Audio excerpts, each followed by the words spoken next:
Okay, so this next example, example 7, um, has a lot of physical significance for us.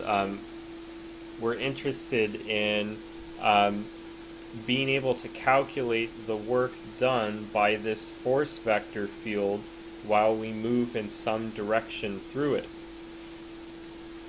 In the past, this has been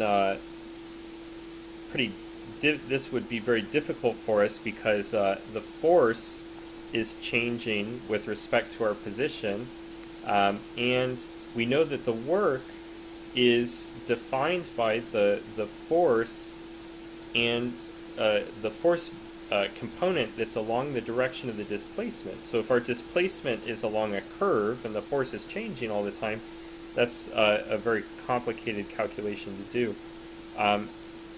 What we can use is equation 12 from the book that's going to help us figure this out. So equation 12 is telling us that at any point on the curve, what we're interested in is figuring out the dot product between some tangent of the curve and the force evaluated at that point. So here we have the work is the integral along some curve of the dot product between the force, some tangent, unit vector, and ds. And they write out in a little bit more detail for us that the tangent unit vector, we remember, is the position vector's derivative divided by the derivative's magnitude. And here, the magnitude of r prime is, if we were to think about it, that's the square root of dx dt squared plus dy dt squared plus dz dt squared. And so this all together is ds, because if you remember, ds was that times dt. So that all together is ds. So we can see kind of how they're getting this expression, and it simplifies to something that we're going to use, which is this. The work is given by the force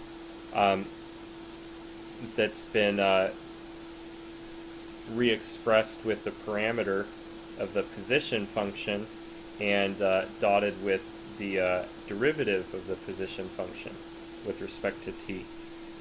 So we're going to do that. So our force vector is x squared I hat minus xy j hat. So what we're going to do is we're going to re-express that. So in this case, x is going to be given by cosine t, and y is going to be given by sine t based on our position vector, since that's the curve, the quarter circle that we're following. So we can rewrite f as a function of r and say that it's actually cosine squared t I hat minus cosine t sine t j hat. So that's our f, and then we need r prime.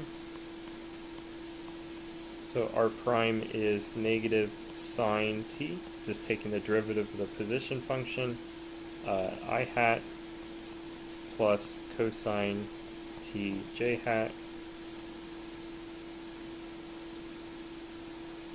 And we just need to take the dot product between the two.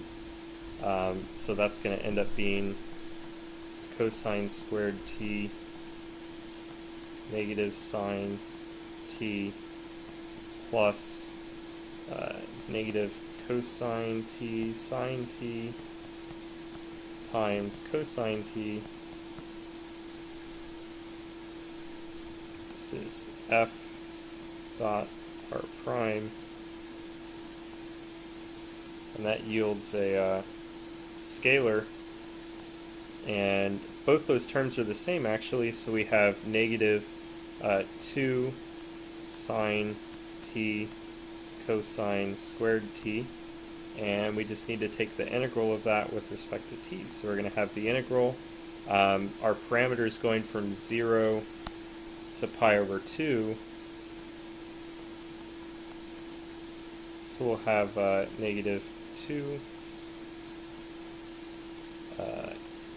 cosine squared t sine t dt. That's a nice u substitution for us, so we're going to end up getting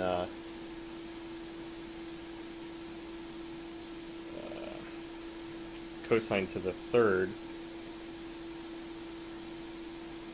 And we get 2 times cosine to the third t over 3, evaluated from 0 to pi over 2, and that ends up being negative 2/3. So that would be the work done by the vector force field along the path that we traveled.